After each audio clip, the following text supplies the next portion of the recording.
We're live.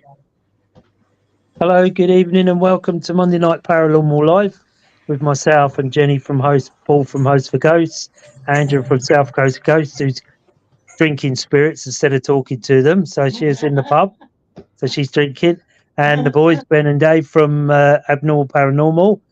We look a bit thin today because the people has illness on one of our investigators. There's Julia's out and about somewhere. We're waiting for Luke to come in and talk about Saturday's paranormal investigation they had at Shore House. So it'll be myself and the boys. Angela will be in the background. Jenny will be here. Why don't you get Steph to talk about? We're just talking to Jen's daughter, who had a bit of a, what would you call it? An encounter the other night with a man on a horse. All right. An apparition. So Steph will come on and then just tell you a bit about what went on, and then we can chat about the other stuff. So here's Steph. So if you have any questions, send them in. I'm sure Angela will try and stream them on the site and we can try and answer them. Tonight's subject, we're going to be talking about spirit photos. So when you take a photo and you go back and have a look, it's not there. You know, can spirit manipulate the photos? Can they change it? So you look at it, see it, and then when you go back, it's gone when you try and show other people. And then we'll chat a bit about hopefully Shore House when Luke comes on. And then the boys have got an up-and-coming, another investigation, the last one, at a haunted house. So we'll pop over to them. So I'm just going to pass you over to Steph and talk about her encounter with an apparition from the other night. It's really interesting. And we think we know who it is as well. So here's Steph. Hello. How are you? Yeah, good, thank you. Good. So basically, I'm a beauty therapist. So I had a private client, and I was at the house, and I'd finished quite late. So it was about 11 o'clock at night, and I came out. So it was it's quite remote, isn't it? Yeah, in a rural location, in Ashdown Forest, and I came out and. There was no one else around, quite, rural, dark, obviously. Very foggy. Yeah, it was foggy, and basically in the distance, all I could see was up the lane and the moon, and I saw a man on a horse and crapped my pants. And he was on a black horse, sort of same kind of skin colour as me, and he was in sort of dark armour clothing, and like I double checked, there was literally no one else around, and it was a spirit on this horse. Heading towards the moon, wasn't it? Yeah, he was basically galloping towards the moon. And I ran into my car and locked the car. That's incredible. Yeah, very good. Yeah. And we just actually looked on Google, and where it's located, it's a small town called Chelwgate. And Village, don't you mean? Yeah, village, sorry. And the history of Chelwgate was one of the entrances into Ashdown Forest, through which John of Gaunt, the third surviving son of King Edward III, would have entered the forest from his hunting lodge. Okay. So yeah. I'm assuming it might have been him. Yeah, could have been. Could have been. Interesting. And, and the picture, show the picture.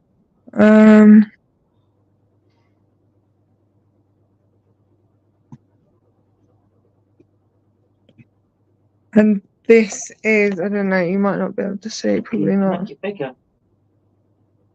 Oh, hold on. Move it to the side. Oh, wrong way. That way. That's it. All right. Can you see it? Yeah. Was it That's what he looked like. Clothing, was it? Yeah, literally on a horse. Oh wow. Yeah. Um, No. yeah, I was a bit freaked out, if I'm honest. You're giving her chills now, isn't it? Yeah, that was my experience. Lucky experience, I call that. I'd love to see that. So what was your take on that? Why do you think he was there then? Full moon, possibly. Could have been, Anniversary. Yeah. anniversary, yeah. Could be Strange totally wrong. sighting, isn't it? A man on Yeah. horseback. But it's very, very spooky up there. It's very, spooky. very rural, very spooky. Even without that apparition, it's very spooky. Very misty on the night as well. Hold on, I'll come over a sec. But we've had a similar sort of thing at Waverley Abbey. Oh. I'll tell you when Jen's finished. I was going to say, I've been up there. I was driving around that area. I think it was probably about this time last year. And it was so foggy, you could barely see in front of the windscreen. It was just awful. I had to sort of go down to about 10 mile an hour, and all these cars were like behind me. And I thought, well, I don't give a monkeys, because I had to go really slow. But it was earlier on in the evening. I had an awful drive back as well that night because a van almost didn't see me because of the fog and went into me. The deer came out. And I was going about 10 miles an hour as well. Go on, say it again. I don't think I heard. Yeah, and I had an awful drive home as well. A van almost drove into me because the fog was so bad. Then a deer came out in front of me, and then I had to drive about 15 miles an hour because the fog was just... That was how I was. And you couldn't even see either side of the road because there's no road markings up there. There's no road markings at all.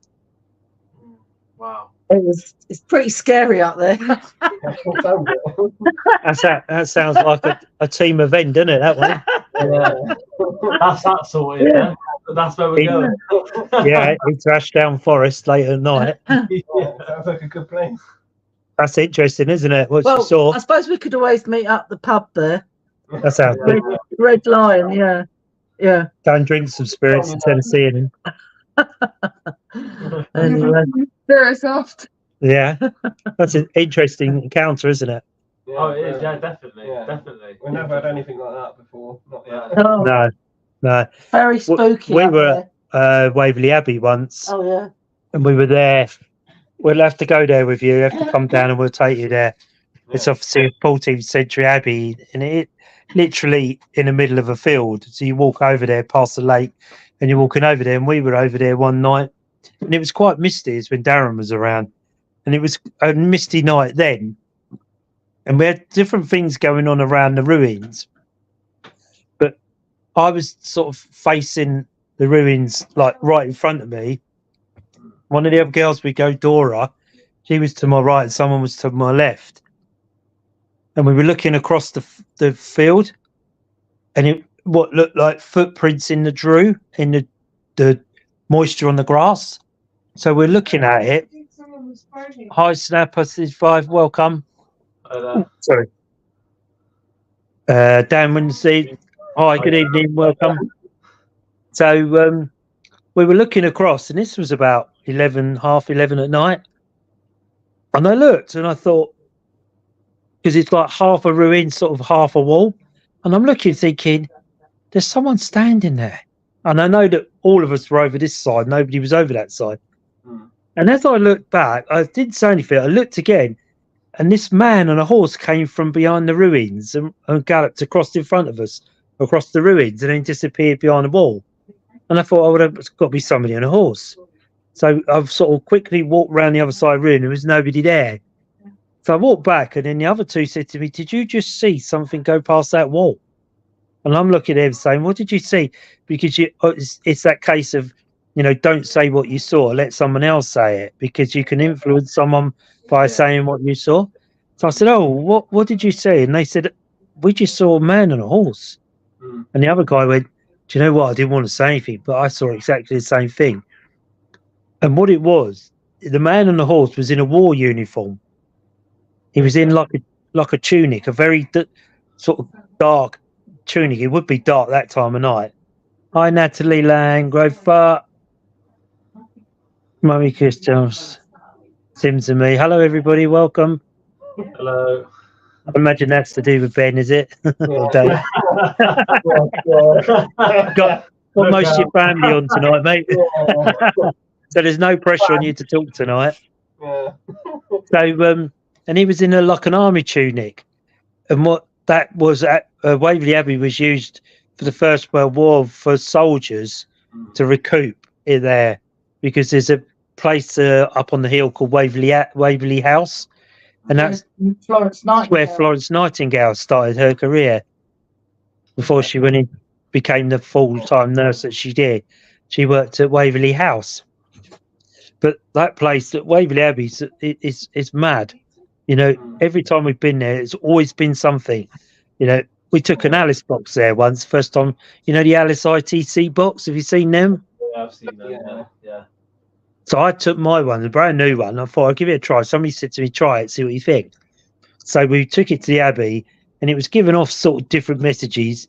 And then I said to it, can you tell me where we are? And it's like, and it went, Abbey. And I thought, well, okay, you know, give it the benefit of the doubt. Remember, it's not got GPS or anything like that.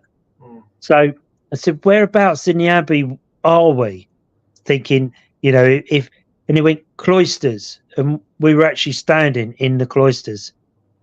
So that proves that the spirit or whoever was communicating with the Alice box was right there with us, because there's a tree. Do you remember we saying about hugging the tree? Yeah. Because there's a tree there that if you hug it, it actually vibrates. The tree, you can feel the vibration. And on the other side of the ruins, as you walk across, is a 900-year-old hanging tree that's still there. And if you stand there, you can actually hear the creak. Whether that's the tree or the rope, I'm not sure. Obviously, if you look at the branches, you can see where the ropes would have been, because the tree hasn't sort of grown back. It's about 900 years old, that tree. The tree was actually inside the Abbey. Inside the Abbey was built around it.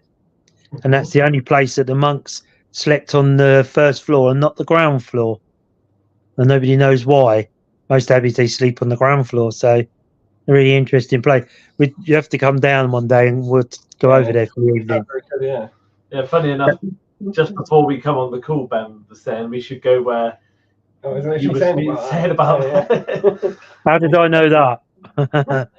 That's quite spooky, isn't it? But that's where they were there that night, and they thought they saw a dragon there. Okay, yeah, I remember. You remember they were talking about the dragon? Yeah, I remember Julia talking about that. Yeah. That's it. Yeah, because that was the night they were there and they saw it. What they thought, all their descriptions and their drawings were all very much the same, and they looked very much the same as each other. So they all saw something in the air. They saw something in the air that nobody can explain, which is quite strange, really, especially for them. But that doesn't surprise me there, because, you know, in mythical legends, really, you know, the dragons were the gatekeepers, weren't they? They were the protectors of the castles, the abbeys, and all of that. So whether they got a bit too close and something appeared, because it was also used in the Second World War, because they were paranoid that the Germans would come up the river, because there's a river behind it. So they put all these massive blocks behind it to stop boats coming up and all of that. And somebody was badly injured. And when you go round the back, it's a real horrible feeling round the back of the Abbey. It's quite oppressive, you know, when you walk round there, you think, oh, I don't like this. Something's not right, you know, and that type of thing. I don't know if you've done anything like that before. Have you ruins or abbeys? Well, the ancient Ram Inn feels a bit like that in certain parts of it, yeah, and then other parts completely fine. But, yeah. I mean, I always feel very uneasy in the attic. Really. So is that a body sense that you get, or I usually it's like atmosphere. Yeah. Personally, I always get a bad chest. Yeah, I think it's okay. I say oppressive atmosphere. Yeah. And would you say somebody died there from a bad chest, or that's what you're picking up on someone? They say someone jumped out the window there, don't they? Yeah, Right. I think they It say a could little have been. girl jumped out the window or committed suicide or something Yeah. from Wow. that attic. Yeah, upstairs in Could the be van. that, yeah. Incredible, isn't it? What your body could, you can have all these thousands of pounds worth of equipment, and yet your body tells you, doesn't it, whether it's right or wrong. See you later, Steph. Whether it's right or wrong, or you shouldn't go. So anybody watching this, you need to take heed of your body, isn't it? Really? Oh, you should that- always press your senses. Yeah. You know. Yeah, because that'll tell you when to run, won't it? Yeah. Yeah. It has done. Yeah. That's the main thing, is when to run. Yeah. Because I always say to people, if I'm running past you, then there's something seriously wrong. Yeah. But I've got to go first, so they can stay behind me. So as long as I'm running first, it's fine. They can follow me. Keep up. Oh, mate, I've had a few instances where I'm thinking, I need to run here, but I've asked it to come on. I need to stay. And you're in that two minds. If I run, I'm going to look like a right bird, but I need to stay. It was when I got shut in that room in the asylum. I knew I'd done wrong, but I thought, shall I run? But I can't get out, so I can't run. So I've got to face it head on. And it wasn't a sensible thing to do by any means, but fortunately, I got it. He knew I meant business by not giving in. But when you're in that situation, your body gives off that vibration or that frequency of fear anyway. Yeah. You're in trouble, don't you? You get that fight or flight mode, so you're in that fear mode. So it's very difficult, isn't it, not to show that fear, but it happens. So absolutely happens. So moving on to photographs. Do you take many photographs? Yeah, we do. Yeah, we do. We always try and take photographs. Yeah. Usually we do forget because we're in the moment as well, but we do try. But we usually try and take them in threes as well. Yeah. We've always been told to do that, and it does work sometimes. And have you ever looked back and sworn blind you've seen something, but it's not on the picture? Yeah, and like sometimes you'll, like, say you take a photo on the night of the investigation. Like, say if you have like a break, you'll go and look at those pictures, and you'll think there's nothing on there, and then the next day or couple of days you'll look at your pictures again, and you'll think there's something on there now. But I've never seen it before, which is really strange. You're like, mind blowing, isn't it? Like orbs as well. I think orbs appear. Sometimes. Yeah. So what's your take on it? Do you think that spirit can manipulate pictures? This was an idea sent in by one of the viewers, Graham. Graham Bentley was on a couple of weeks ago. He's very much into EVPs and stuff like that, and he suggested, why is it? How can spirit manipulate pictures? So one now you see me, now you don't. What's your take on that? Do you think spirit can manipulate it? For me, I think it's to do with time. Another thing to do with time. Okay, interesting. Like time is different to ours, so it might take time to come onto the photo or the device. Yeah. So you think that the picture of them could come onto the picture later on? Yeah. Or it's there and then gone? Something like that, yeah. Sorry, I'm trying to do a scientific way as well, but Yeah. I mean, it's difficult, isn't it? What's your take on it, Dave? Yeah, I mean, it is a difficult one. I mean, when we were at Shepton with you guys, I don't know if did we send that picture of the stairs? Martin, one of our members, took a picture on the stairs up in D-Wing, and he took about 2 or 3 or maybe 4 pictures of the same stairs. And in one of the pictures, you can clearly see there's a guy looking at us. And it was really weird because I said to Ben and Martin, I stood by those stairs and I said, it don't feel right. It feels like someone's watching us. Yeah. Not right. And because we were having loads of activity up in there, so that's why we hung around there for a while. It felt weird, yeah, it didn't feel right.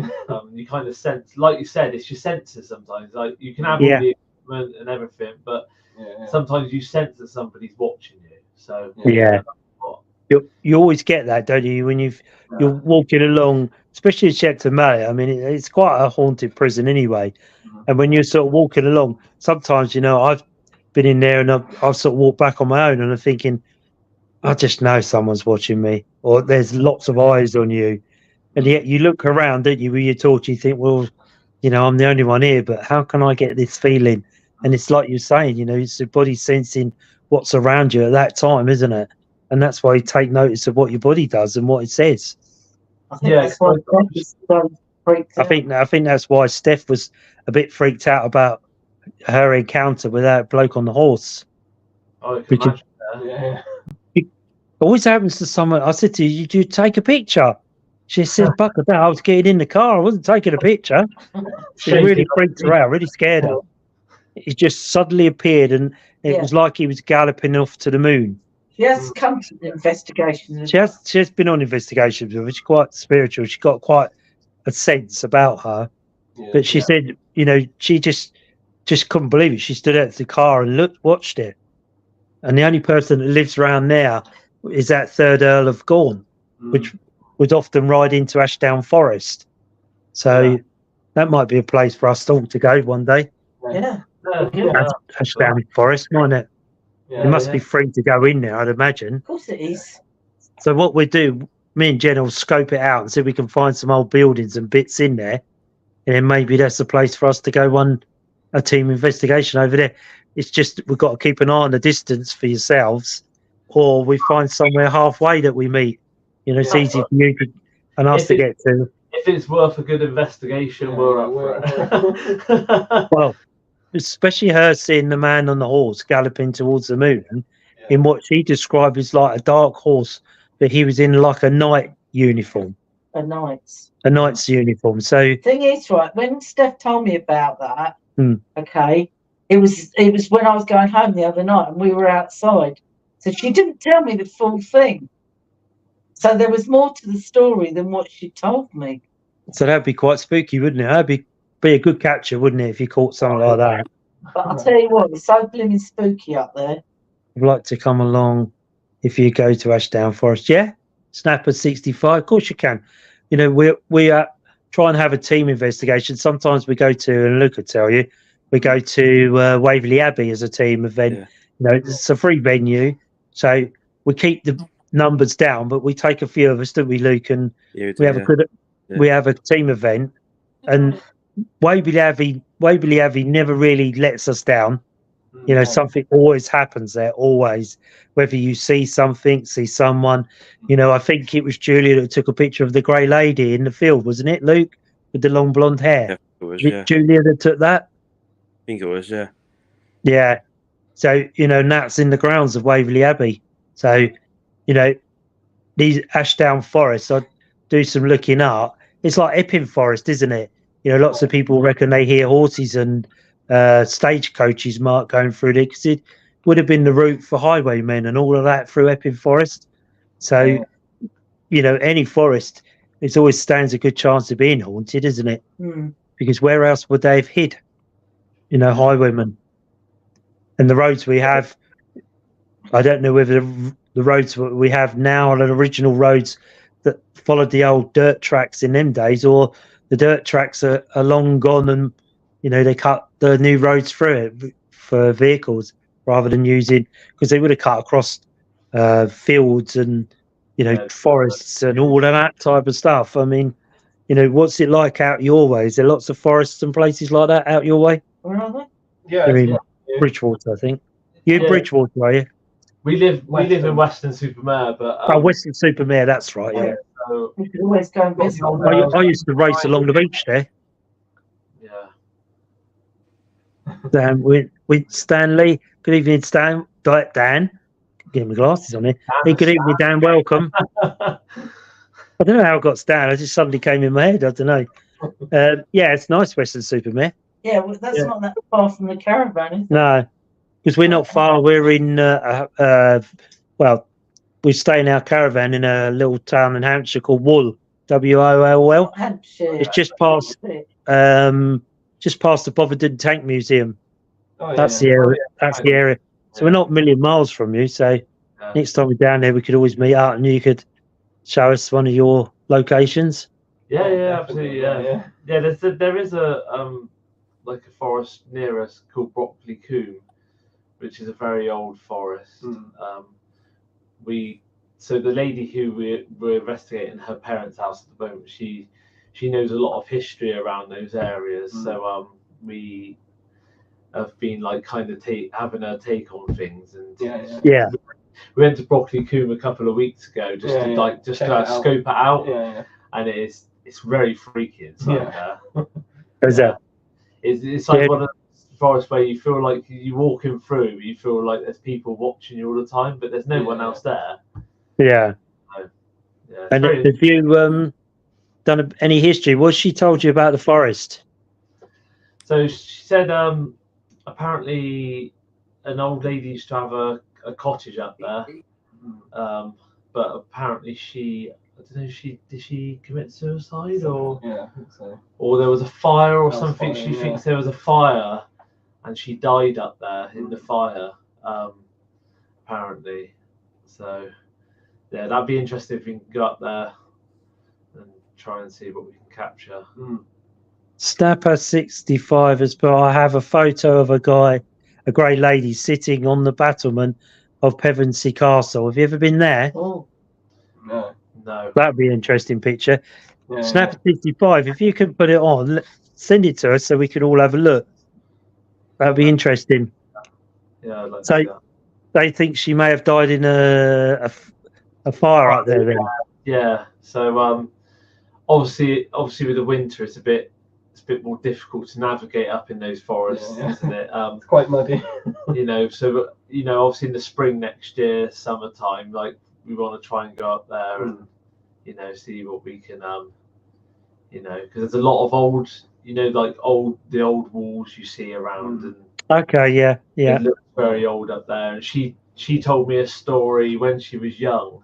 She used to go on a horse up there, and she heard she was with a friend, I think, galloping through the woods, and they heard like a woman singing up there, but there was not a woman around. So Oh wow. Interesting. She said it is haunted up there, she said. Obviously as paranormal investigators, you've got to go and find out for ourselves, haven't we? So right. part of the fun, isn't it? You got to be in it to win it, mate. Absolutely. You got, I mean, you can go into a forest and all sorts. It's when young Daniel was on here with the Bigfoot, the cryptid Daniel from Mythical Legends. He's so much into Bigfoot, Sasquatch. He actually found a footprint in a forest up that way. He lives in Bridport, I think, and there's a forest up there. Evening, Christine. Welcome. He found a footprint. Lauren. Oh. Hello, everybody. Lauren Right. says hello, everybody. Hi, Lauren. So he found a footprint in the forest. So he sent it away to have it analysed and DNA testing, and it come back as old world monkey. Oh yes, And then yeah. which is really, really rare. For something like that to come up. So he's done well. He's very knowledgeable on that. Is Daniel? He had the cryptid conference coming up there in Bridport. I think it might be worth. He was when we first came. He first came on the live. He was 14 years old. Yeah. So youngest cryptologist Quite mature about in the it. UK. Yeah. So he's having a conference up in May in Bridport. Not far out. Sure how far that is from you. And there's a couple of paranormal speakers going to be there. This lady that has researches cryptid and paranormal, as well as myself, giving a talk on the paranormal. So if you're interested in Bigfoot, cryptid, and all of that paranormal type supernatural stuff, it'd be well worth it going along there and see it. So we'll be there on the Sunday. We're doing our talk on the Sunday. I think Angela will be there at the time as well. So we'll be doing the time. We'll be holding the corner for us paranormal investigators. Don't you worry. I think I spoke to Daniel about that, and he said, "Is it in Bridgewater? Isn't it? In Bridgewater?" Yes, I think it is. Yeah. So that's like about 20 minutes max down the road. That was it. Oh, nice. It was Yeah. worth going Yeah, because definitely. we did the talk last year and it was good. You know, very interesting. He had a lot of top Bigfoot Sasquatch people there. You know, Ryan RPG and all of them from Expedition X and all of that. So he has, you know, some good speakers there, and the talks are really interesting. And I can't remember the lady. She's a Bigfoot paranormal researcher, and she's going to do a talk on all the stuff she's done on the paranormal and stuff. So that'll be an interesting talk. You know, I Yeah. enjoy listening to people like that because you know, every day is a school day, isn't it? You learn every day. Oh, absolutely. You know, every Especially- time we go out, we learn something different. You know. Yeah. Yeah. Yeah. So Luke, we were talking about taking pictures in the spirit, like when you're in a location, and then you look back at the picture, and you're sure you picked a spirit up in the picture, but when you look back, it's gone. What do you think? What's your take on that, Luke? What's like it's in the picture, but it's gone. Don't Yeah. understand. So you go back and look at it. So the first time you take it, it's there in the picture, and then you go back to look to show someone else, and it's gone. Maybe they're trying to hide something because not meant to be seen. Maybe. But do you think they can manipulate the picture? Can they, like being the We same, can, yeah. manipulate time? Yeah, there's no time in the spirit world, is there? So they could probably do whatever they want, I reckon. And do you think they were meant to be seen, or they're not meant to be seen? Probably not. No, there's a lot of Why is secrets.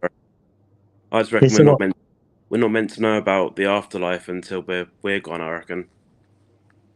But that's the question we're trying to work Yeah. out, isn't it? I think As so. Yeah. paranormal investigators. Yeah. I don't know. I don't think they like to be seen sometimes. Some of them, I don't know. But then you see What's confusing? some pictures you see and you think, wow, you know, and they're there. You know, there's a very famous picture. I can't think of the name of it now, where there's a lady coming down a staircase, and it's a full picture of her. You know, so it sort of makes you wonder, doesn't it? If you weren't meant to see them, or is it they just don't realise you're there taking a picture? It's hard to say, and it's weird. Yeah, Never it was done. Graham Bentley sent the idea in. You know, can they manipulate pictures? Can they change what we see in the picture? Lauren Rosanna says, I reckon if they can tamper with equipment, I wouldn't say it was far fetched for them to manipulate an image. Very true, Lauren. It's quite yeah. Equipment. Oh yeah. Ben knows that firsthand from that investigation we done at that house. Yeah. Yeah, With my camera.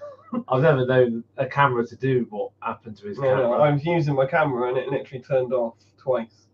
But the weird thing was, it was still on. It was on. Yeah. But it turned off. Yeah. It's It made the strange, noise as well. But the battery was full. And it was as full well. battery.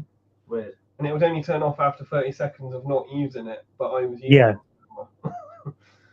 So yeah. So what was you taking a picture of, or what was you about to say? Yeah, we were trying to do an intro for our YouTube channel. Right. Right by the door of the front door of the house. The front door was open, and we were just basically like messing around, like trying to work out an intro. Yeah. And I had it on film, and it just turned off twice. But the camera was still on. Yeah, camera was still. It was strange. Because you've got to click it. You got to click the switch. You got to flick the switch to turn off. Right. The switch was still on filming mode, but the camera was off. And yet the battery was full, yeah? Battery was full, yeah. But it was weird, Paul, because It's just like we'd only just cut, because we went down to the shop just down the road, and we come back, and I just put the key into the door, and I could hear, because I left my REM pod on inside on top of the piano, because obviously you were talking about haunted objects last week. Yeah. And my REM pod was going off. Everything was going off, yeah. Yeah, so we were stuck. He wanted to do an intro YouTube. outside. Yeah. So we started doing that, and then I thought I could hear my REM pod going off. And I opened the door, my REM pod was going off. And as soon as the door opened, the camera went off. As soon as the door went opened, the REM pod went off. So it's almost like the spirit had come, maybe like her mum or dad had come to the door to see who's coming into their home. Yeah. Really weird. And it's Saw the camera. It's really strange. Really strange. But Like, you're not filming in here. yeah. But it makes you wonder if they recognise what you're actually carrying in your hand, doesn't it? Yeah. Because it would have looked different to the camera they would have had in the 1960s or something like that. Yeah.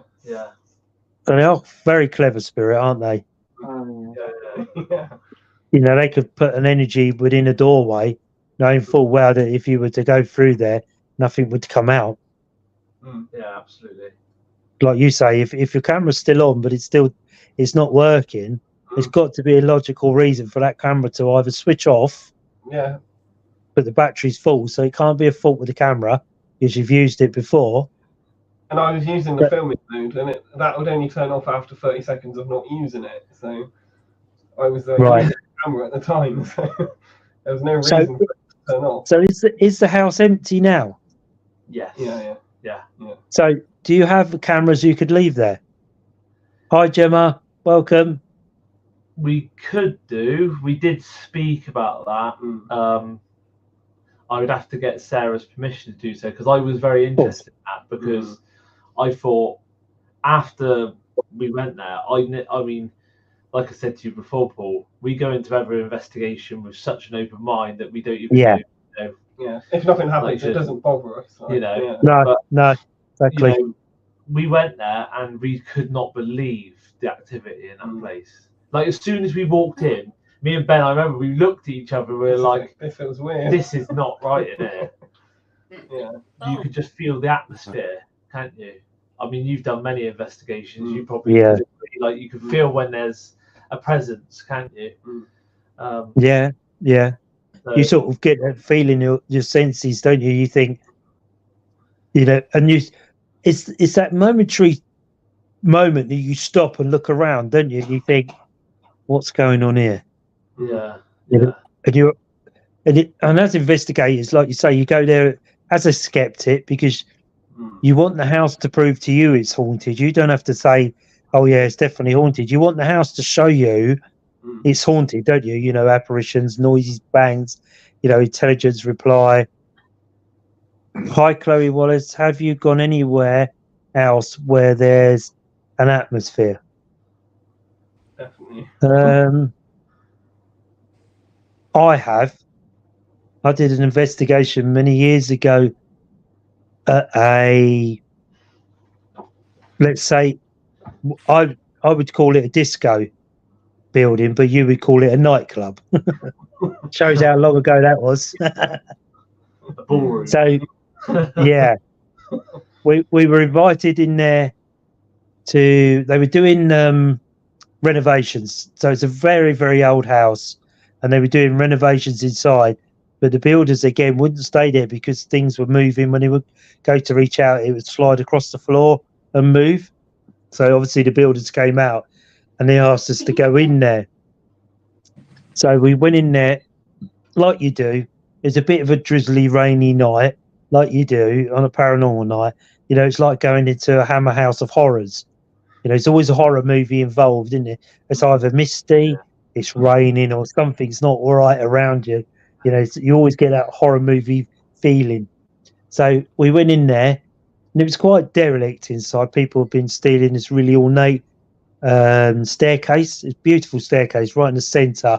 You know, really fantastic staircase. And people have been in there taking handrails off and nicking the footbed. You know, all the ornate stuff had been stolen. So we were downstairs, set up downstairs as a base room, and then upstairs we could hear what sounded like footsteps, dunk, dunk, dunk, dunk.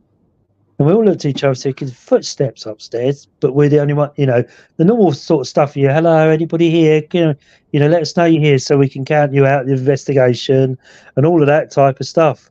And obviously, there was no reply.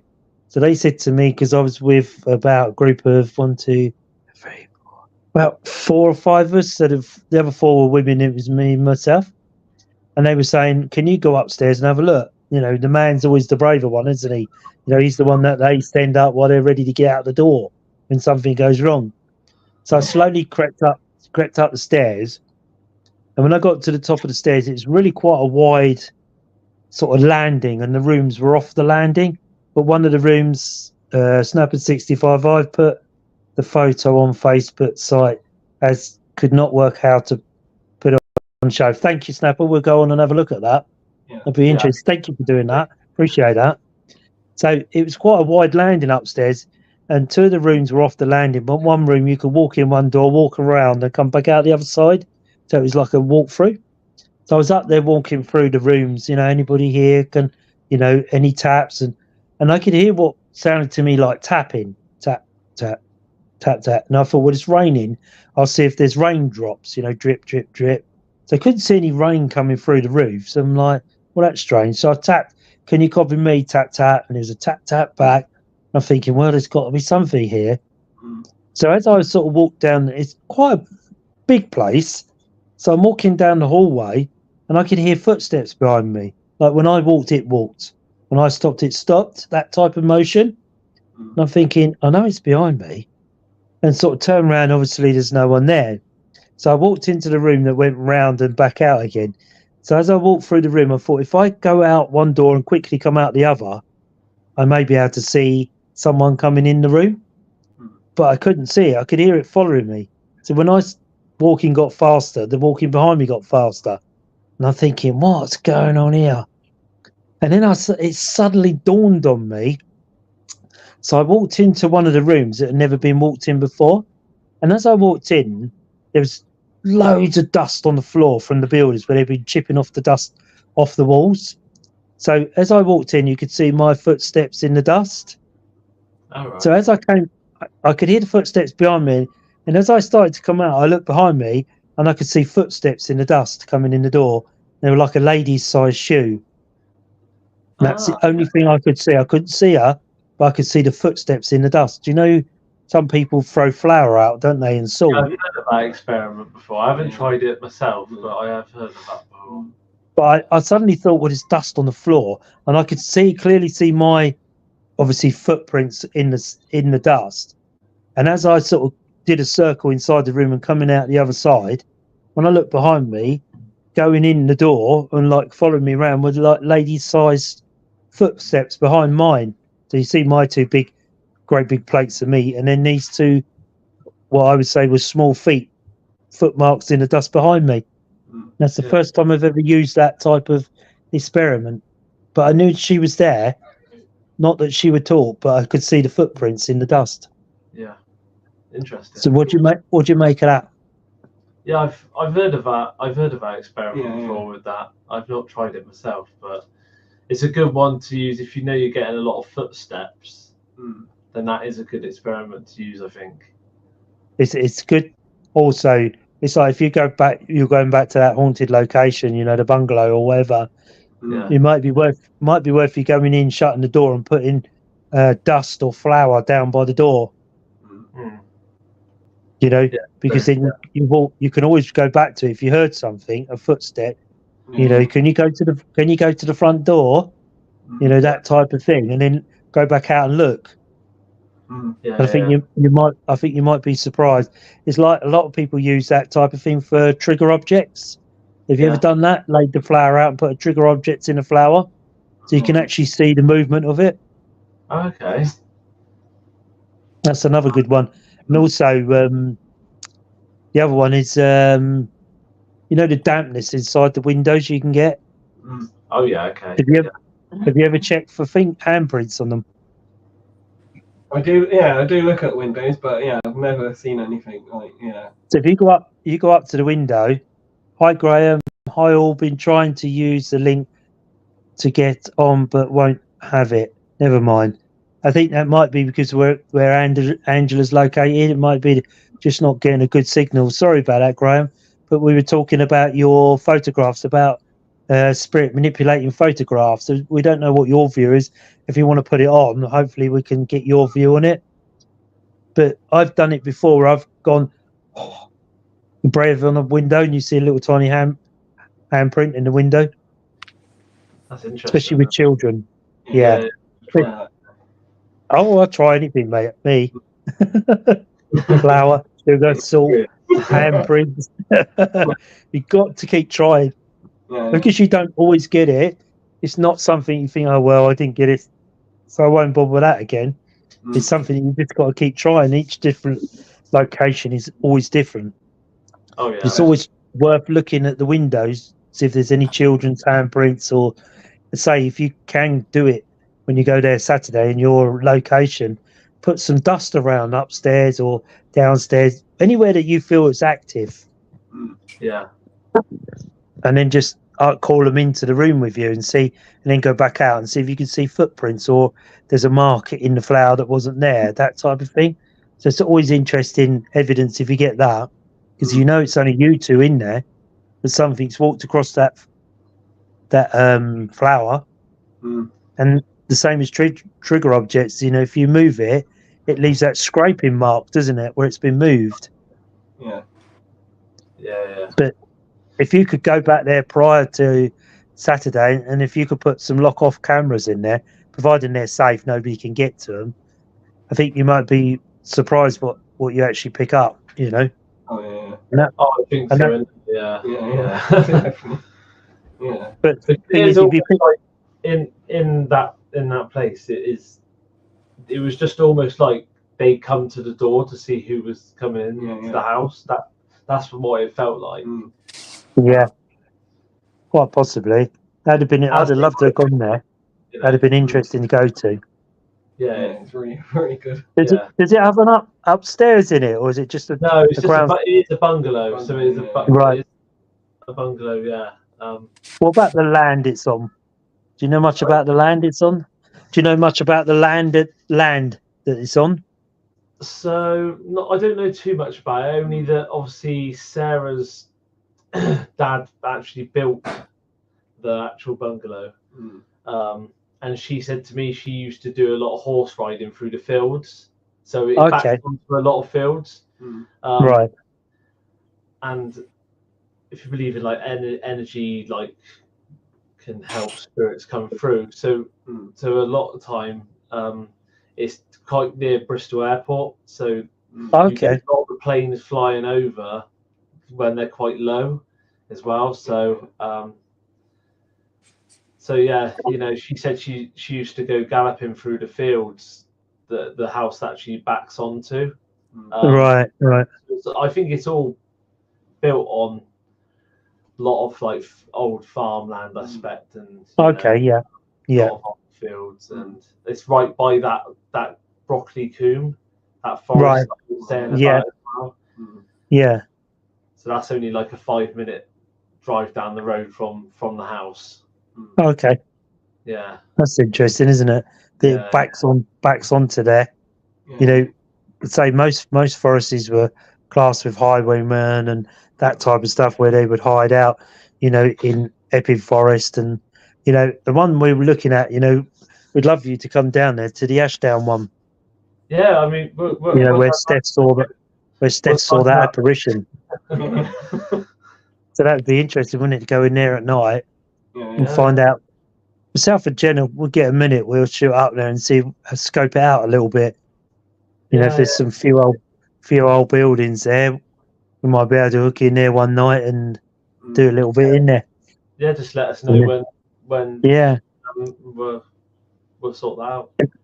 Yeah, and if you've got a venue you want us to come do halfway or wherever, we'd always come to that with you. Yeah, Ben's looking at a couple of venues at the moment. Yeah. We've got Bottom Castle, which is in Clevedon. Right. We're doing Fulford in November as well. Yeah, we've got a few. Yeah. So they should be good. Yeah. Are they with other groups or just yourselves, or? Yeah, just us. And Nice. We'll do events with as well. Yeah. Oh, so yeah. A couple more people. Us, yeah, 4 or 5 of us. usually about four or five of us. So that's good. So we got those coming up. Obviously, we got probably go back to Sedgemoor. Yeah, we're going to get a second opinion on that place. Probably a third. Yeah. We're hoping to maybe go to a church maybe Thursday evening. Halloween. Right. Something to do. So be careful there then. Is In it a an village- abandoned church? No, but it's 14th century. It's in Yatton. Yeah, it's a village Really near old. us called Yatton. So it's a 14th century, 13th, 14th century, Yeah, isn't it? about that. Church. So it's very old. And the stories around Yatton is that apparently it is haunted by a lady who apparently jumped off the top of the church back in many years ago. So Oh, we'll see. blimey. Yeah, so we'll see what we can get from that maybe. Yeah. And then we also Yeah. got Sarah's parents' place on Sunday. So Yes. So that should be good. You got a busy old weekend and bits coming up, haven't you? yeah, Yeah. try and keep busy. Getting stuck in. Trouble is, it's the passion, isn't it? You don't want a Oh, yeah. weekend off. You just want to keep going with it, didn't you? And then once you get hooked, I'd like to go back to Shepton Mallet again at some stage. I enjoyed that there. Yeah, that'd be really good. Yeah. But if shame it's expensive and you just can't do like a team only type. Yeah, that's what I've been trying to do. I'm trying to get emails sorted and just trying to get places that we can do on our own instead of with teams. Yeah, I mean, up here, we could do a 14th century pub up here in Oxted. It's a really, really old pub. It's, let's say, 14th century. Me and myself and Jen did a paranormal night once in there with another group, and it was quite good. Very small venue, not more than 10 or 15 people at the most. Because it's on two levels. There's a ground floor and an upstairs and an upper bar, and that was the first time. Well, I suppose, the first time I'd been touched by a dog, like where a dog had pawed me on the side of my leg. There was that night there. So it's an old pub. It dates back a long way. Christine Wells on going to the nunnery on Halloween. All nice. That'd be good. Chloe Wallace, have you been to the Ram Inn? The boys have. They can tell you about the Ram Inn. Oh, yeah. Tell them a bit about the Ram Inn, boys. How long have you got? Just tell them a little bit about your experiences at the Ram. Well, when did we first start going to the Ram? 2017, 2016. And I think we quite a few years. I think we were going probably about four times a year. I reckon. Definitely. Been a lot. We were going about 4 times a year, I think, at some points. But I mean, many different experiences in there.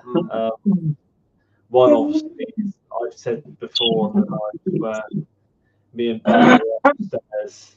And if Ben's mum and sister are listening, they'll remember this investigation because they were there. They went with us. They were there, but they were down in the lounge area, and we were up in the attic. We went up in the attic on our own, and Ben called out, and we both heard my name, like what sounded my voice, which was the strangest thing. Yeah, very weird. And we reckon my mum's friend got partially possessed on the same night as well. That was the same night. Yeah, because she's the most nervous person you've ever seen. Like scared of everything, scared of a shadow. And throughout the night, she was calm as hell, but she wouldn't take part in anything. And she had this notebook that she was drawing in. And we looked at what she drew, like the next day, and it looked like someone being sacrificed. Like, pagan kind of ritual. Yeah. Over a fire, tied up. And she didn't even remember doing that either. So very strange. Something definitely happened then. Well, you can imagine that place kind of dates back so long, doesn't it? You can imagine some of the things that could have happened in there. Definitely. Yeah. Oh God, yeah. It's like Hellfire Caves. Have you ever been to them? No, I've heard of them though. No, I've heard of them. Julia's been there a couple of times now. Luke, you've been there, haven't you? Hellfire Caves. Yeah, I went there last year. Tell us a bit about your experience there, Luke. Oh, I try and remember. It was a year ago, I think. I know the walk was horrible, but when you walk back up it, it's knackering. Because there's the mausoleum at the top, isn't there? No, when you walk down to the caves. Oh, Then when down you to the walk- cage, yeah. When you walk back up, it's really tiring. And what about when you're in there, the chambers? Yeah, I stayed in them on my own. I think I did. It's a weird feeling. Not sure I got too much, but it just, I don't know. It felt strange on my own when you're in there. Yeah, Dark place. very dark place, isn't it? Been Yeah. a lot of sacrifices there, isn't there? Yeah. So it's well worth going there, boys, if you're ever out that way, Hellfire Caves. Yeah, like You know, you the said, well- that, like what Luke's saying there, you know, you got to trust your senses, haven't you? How you feel in a certain place and Pick you know, up stuff, yeah. what you pick up on, in your feeling. Like, not always about what devices you've got, I think, sometimes. Yeah, you've always got to be on your guard, haven't you? Because if you go and do an investigation you've never been on before, you don't know what you're walking in straight away. So you could be walking into something malevolent or negative, and you'll go bounding in there, really. You know, like we do, we go in there because we're excited to be in a haunted location, but we don't actually know what we're going to come up against. Yeah. You know? That type of feeling, you know, like you say, when your senses tell you that something's not right, is when you really need to be on your guard and be quite grounded. Oh, blimey. Graham's put, I think spirits can manipulate what you capture. Had a few cases in photo and EVPs where I missed something obvious and found it later. Maybe they can control what we get. When the photos seem to disappear when you know they were there. I was going to share a photo I took at the Angel Inn, Andover, and it was the only one amongst my photos that I had gone. It was a child looking at me from the outside glazed door. It's possible to take a spirit home in a photo, nothing beyond them. Well, Yeah. could you take a spirit home in a photo? Don't know. That'd be quite creepy, wouldn't it? I hope not. I hope not. Can we edit it out? Yeah, get on Photoshop quick.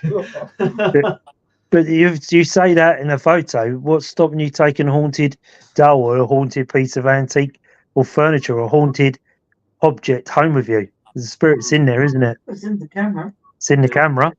Yeah, true.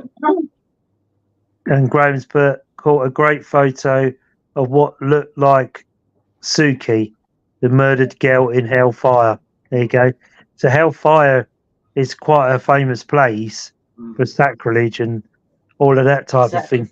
And they would take women in there from London and sacrifice them down there in the chambers. And it was a bit like a gentleman's club, you know, Hellfire Club. So it's, you know, if you're ever out that way, it's well worth a visit, going in there and see what you pick up going in there. Yeah, that'd be interesting. Luke, are you still with us? Yeah, yeah. Right, tell us about Shaw House. Sorry. I was also going to ask Luke, is that one of your haunted dolls behind you? I just wanted to ask. Yeah, it is, Because we were talking about it last week. Yeah. Do you know it's moved, Luke? It's waving at us. Oh, I'm out. I'm just waving back just in case he gets the So tell us about Shaw House investigation, Luke. How was it? Yeah, it's quite interesting, yeah. And I've been there twice before and different feeling this time. Right. In what way? Well, it was the anniversary of the battle, the Civil War on that night. There's a battle outside the front of the grounds. Right. I heard footsteps at one point and there's no one else out there. So you were outside in the grounds? Yeah, right. I heard footsteps out there, yeah.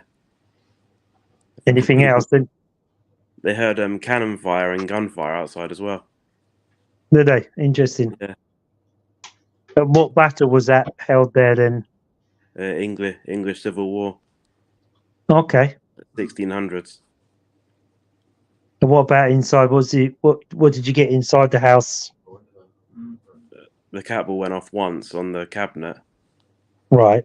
And my mum, there was something about my mum at one point, a stick figure on the SLS camera. Okay. What about EVPs? Any voice recordings there? I did try, but I didn't get nothing back on it. Nothing at all. No, not my one. No. That's weird, isn't it? I thought you would have got something there then. Oh. I would have thought you got something there then. How many people there, Luke? How many was there? How many people was there? That 30, wasn't it? Maybe 30. It didn't feel like many Probably though. less than that. Maybe less than 30, 25, maybe 20. I'm not sure. All right. It's quite a big place. Isn't it? Yeah, Shore House. Have you been there, boys? No, we looked at a lot of the photos that Julia put on. Yeah. Does look like quite a good place. There's a graveyard next to it as well, isn't there? A church and a graveyard. Yeah, I think there is. Yeah. Because I remember going over there with Darren once.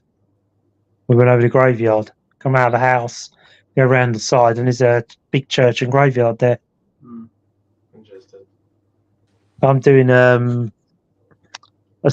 paranormal night on Friday night in Horsham Spiritual Church with Jen.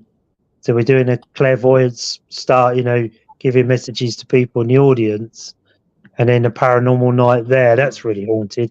That building. It's a Mason's lodge. The Freemasons. Oh, yeah. And when we were doing a talk last time on the paranormal, we had tapping, banging on the doors, all sorts of things. And a lot of people were like, "What on earth is that? What's this? What's that noise?" And again on the camera, we had picked up stuff. And right opposite is what's called the Doomsday Church, and it's first ever church and graveyard ever noted in the Doomsday Book. Oh, yeah. It's right opposite. So if anybody wants to come along there, Horsham, Friday night starts at 7:30. Yeah. 7:30. £15 a ticket. £15 a ticket. So we do a clairvoyance to start off with, like giving messages, and then into have a bit of a break, and then the paranormal investigation in the evening using some of our equipment and stuff. Always very active. It's very active there though. It's always there'll be us host for ghosts and Tracy from Horsham Paranormal. Hi Ian, welcome. Welcome. Snapper 65. Paul, has your group ever been to Mitcham Priory? I've been there, but my group Mitcham Priory, yeah. I've been there, but my group hasn't. But that is a really interesting place if you ever get that way. Mitcham Priory, that's a great place. I also done a place called Yule Court in Epsom, which was the site of an old gunpowder mill. Oh yeah. And it blew up 3 times, and they couldn't understand why it blew up 3 times and blew the roof off and killed many people. And then they realised when they were grinding the gunpowder down, they were grinding it down with granite, so it caused the spark. Yeah. And the spark and gunpowder don't go very well together, do they? And Yule Court used to make the gunpowder for the American Civil War. They were the only suppliers of the gunpowder. So it's a really interesting place. I guess where we met. And that's where I met Jen for the first time there. Really? She didn't get blown up by the gunpowder, but no, she was there on the paranormal investigation. But that's an interesting place. So they used to make the gunpowder for the American Civil War. Hi, Angela. How's your food? Welcome back. It's very nice, thank you. I'm thinking about ordering pudding in a minute. Ordering pudding? Oh Yeah. my God, didn't you make one? Well, we've already eaten the birthday cake, but some people still want pudding, so. Let's see, Amy. What, don't put me on there! Amy! Get you, girl, get you. Wow. Yeah, so I say York Court was famous for making the gunpowder for the American Civil War. And they say that it got blown up 3 times as they were grinding the gunpowder. So, and there's still remnants of the building still there in the grounds, in the forest. The little bridge that you go over the bridge and into the forest, and the remnants of the gunpowder mill are still there. So that's a really interesting place. What else happened Saturday then, Luke? Done quite a lot of Ouija board. I've done quite a lot of. That was Any good? It was, but it didn't feel the best. It was like negative stuff on there, really. But take it off quickly. Right. What was it One doing then? of them was true, I think. But there's this boy that got poisoned, and his body was in the woods outside. Right. I think he was in the trees where I walked in the trees. I think he meant that bit. They said he couldn't find his body or something. They never found his body, so he's just there. At 12 years old. Do you get a name?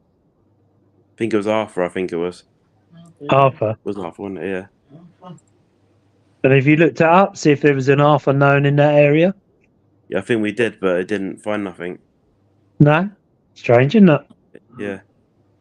Then that was from the board. Yeah. Interesting. And what, did it give a date or anything like that? What do you remember what day it was? Like, I don't know. I think it did, but I can't remember now. 1700s, maybe it was. Okay. That's interesting, isn't it? But a good location, a good night. There's a lot of new people there, or? Yeah, quite a few new people, yeah. Right. And that was good then. So you had a good Saturday night there then? Yeah, it's worth going back again. There's more to tell, I think. More to find there, I reckon. But you only go back there on Halloween, isn't it? Yeah. I wonder why that is. When the veil's at its thinnest. Yeah. It was like I was trying out a new video camera at the weekend in a location, and had it running, and it's a night vision, so it's low light and night vision camera, video camera. It's really clear pictures, really clear. It's 6K, so the resolution. So I only run it on 4K that night, and there's lots of orbs in the picture, moving it in and around everywhere. But when I was standing there, and this is the same thing as we were saying about spirits manipulating the pictures. When I looked at the viewfinder, the screen that folds out and you're looking at the side of it, I'm sure I saw someone walk past it because it blanked out and then came back again. And yet when we wound it back to have a look, there's no one there. But I know I saw it blank out, like someone had gone sort of like that across the screen. Yeah, that's what my camera was doing that as well, at the Sarah's house. It was trying to focus when there was like no one there. And it's strange for it to focus. Like, yeah, that was weird. But a good tip to use is let it auto take. So when it moves around and when something stops, you'll go chick and take a picture. And that's how I got that picture at the Brighton police cells. The one up on the ceiling to the judge. And that was because the yellow box was moving around the screen, like Tracy saying. And I thought, what on earth is this phone doing? Why is he doing that? And he suddenly stopped and took a picture. And I thought, what's he doing up there? And didn't think any more of it. It wasn't until I opened the picture, like I showed you last week on the chat or whenever it was, you can actually see what's in the picture because the phone was actually following it. So it may be worth, if you're back there this weekend, let your camera do the work, see if it will pick something up like that, because you can get facial recognition, can't you, where it's looking for your face.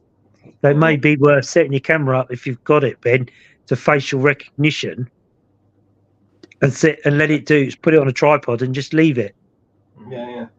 And see whether it actually tracks something, because you know for a fact you've been there before and there's something there, which you're saying about something meeting you at the door.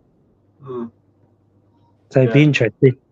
Be interesting to leave a couple of trap cameras there, wouldn't it? Yeah, I'd like to. Before you go and then look back at your footage before you actually go. On private investigations, we do that. We tend to go there a while earlier, and I have the track cameras and little infrared cameras that we leave there running. So yeah, because Martin's got he's got an infrared camera, so he was on about he was a bit gutted. He didn't think to do it last time.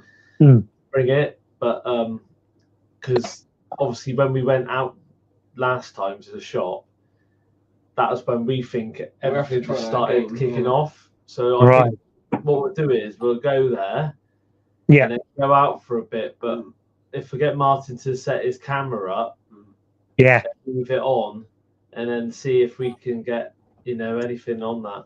I think it'd be Yeah. interesting. Yeah, put it in the corner of the room, start it recording, then go off and have your lunch or whatever you do for an hour or so, and then see, like you say, when you went back, the red pod was going off. Yeah. So whatever you did in the morning stirred something up, didn't it? Yeah. Very interesting. Yeah, it'd be interesting to see what you can catch on the camera. Mm. I'll say, I know for a fact when I was looking at the view, the screen that you fold out on the video camera, I know for a fact it actually went blank, like someone had walked across the front of it. Yeah. And I thought, I've got that. That's definitely on the film. And when we played it back, it's not there. I know I definitely saw it there. Definitely, without a doubt. So I don't know what that was. But again, the camera never caught it. Yeah. Crazy. But it catches the orbs and all of them type stuff. There's loads of orbs in the pictures, in the videos. And yet it never caught what walked across the screen, which I find quite interesting. Really, you think, well, how can that be? How can, if I've seen it with my eye, You're gone. What happened then? I don't know. How weird was that? Change position. Yeah. Like a That's puzzle. weird, isn't it? Luke, is that bloody doll of yours? Yeah, it is that cool, yeah. Shakira. Are you sure? Yeah. It's still waving at us, Luke. It's still waving. It's actually leaning forward now, isn't it? I don't know. Well, when it touches you on your shoulder, Luke, let us know, yeah? Yeah, well, yeah. So, there's no more questions. If anybody's got questions or whatever, we can answer. Thank you, Graham, for sending your bits in. I'd be interested if we could have seen the picture. But as we were saying, can spirit manipulate the pictures? Can they change it so we see it and then we don't? So, that's what we were thinking about tonight. Can spirit change it? Are they in the frame? Can they come home with you in the picture? Who knows? Graham's, but I had a similar thing at Arundel Jail. The camcorder was on the table, facing the room with me and my wife doing a vigil at the table, and a black mass went across the camera. And yet, Graham, I bet the camera never picked that up. And it's exactly, I know what I saw go across that screen, because it just blanked the whole of the screen out. And yet I was thinking, I've got something here. I can wind it back and have a look. And yet there was nothing there. But I know I saw it.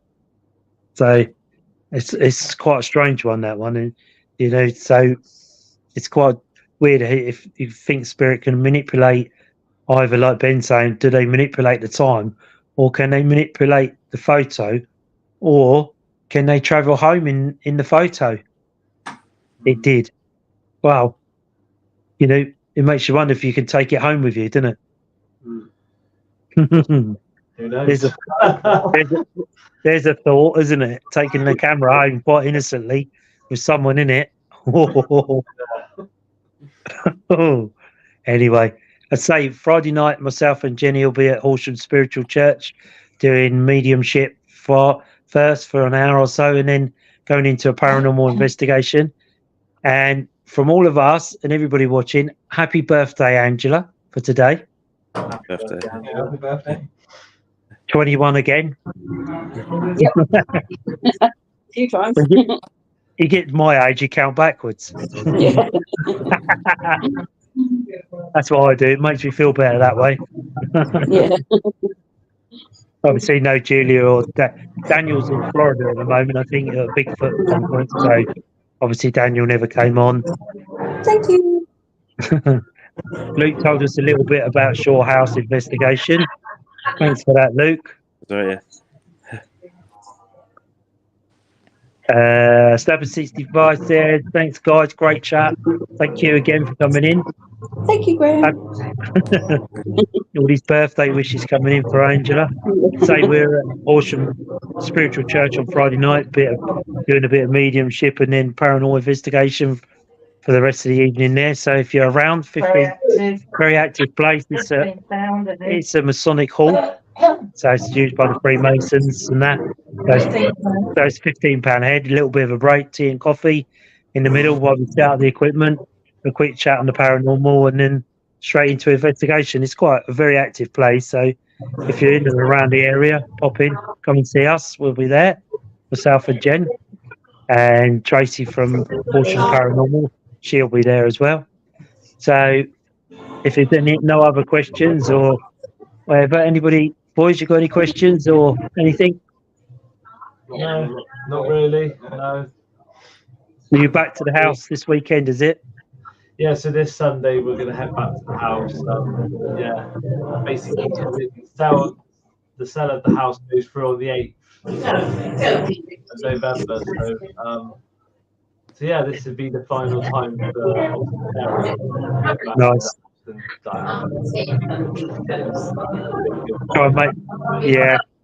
Try and make the most of it, mate. And you're there. Gather as much evidence as you can. Yeah. Cameras running, EVPs running, everything. Get everything running. Because obviously, like you say, if it's your last chance, just try and grab everything. It'd be interesting to hear Monday what you get. Yeah, we'll send some stuff through in on the chat. Yeah, what we can. Yeah. Do pop it along on the chat, or if you go live, just ping us a message. You're going live or whatever. Yeah, and we'll go live on our Facebook page. Yeah. So your Facebook page is Abnormal Paranormal, is that right? Correct. Yeah. So keep an eye on Abnormal Paranormal Facebook page to go live in a haunted location Sunday. You there? Yeah. Sunday afternoon, morning, afternoon, evening. Yeah, 5, 6-ish. Yeah. It's a late afternoon. Yeah. Cool. So stay tuned, have a look in. Luke, what are you up to this weekend? Halloween party at the pub. You're taking your dolls. No. So Halloween party at the pub with the spirits. Well, it is one that pub is though, yeah. Yeah, but there's spirits behind the bar as well, Luke. Yeah, it's both, yeah. So we expect evidence from you on Monday then, Luke, yeah? Well, the road is wanted, actually. Yeah, there you go, see? Yeah. You can do your own little mini investigation. Yeah. You've done it before, you did it up at St Anne's Hill. Yeah. It's a very good live. Well done, you. Thank you. So you can do it again. It Yeah. saves me and Angela talking all night then. Yeah. Anyway, it just remains me to say thank you everybody for tuning in tonight, and a very happy birthday to Angela. Hope she had a lovely meal and an evening, and well done you for putting on the live and then going off. You know, we're not jealous by you having a pudding at all, really, are we? Oh, the kitchen's closed. I haven't got one now. Oh no, I know. no sticky toffee pudding. What's going on? Not for me. Well, we got some lovely cake here, so but you can't have it because it's ours. So only remains me to say, boys, stay safe Sunday. Be careful what you do, and try and put dust down or flour or something on the floor and see whether you can pick up anything like that. Luke, thank you for talking about your house. Oh, yeah. Angela, have a great rest of your birthday. And thanks to Steph. Have a look back at the live, Angela. Steph saw an apparition of a knight on a horse the other day. Oh, wow. Okay. She explains it at the very beginning of the live. Okay. It freaked her out a lot, but she describes it, what she saw. Oh, okay. In a very remote location place. She was doing a client that lives in a very... I just heard someone talk to me then. She lives in a very haunted... She was doing a client lives in a very remote place, shall we say, misty night. And she came out to her car and saw a man riding a horse towards the moon. Wow. So have a look on the very beginning of the live. And anybody that's tuned in, have a look at Steph, which is Jenny's daughter, and she's quite spiritual. So you believe what she says because she's very spiritual. So have a look back on the live at the beginning. So from myself and Jenny for Hosts for Ghosts, and Andrew from South Coast Ghosts, boys from Abnormal, and Luke, one of the investigators, we say have a safe week and be safe out there, everybody. Angela, enjoy the rest of your evening with your family. and we'll Thank you. see you soon. Take Yeah. care, everybody. Guys. Bye. Yeah.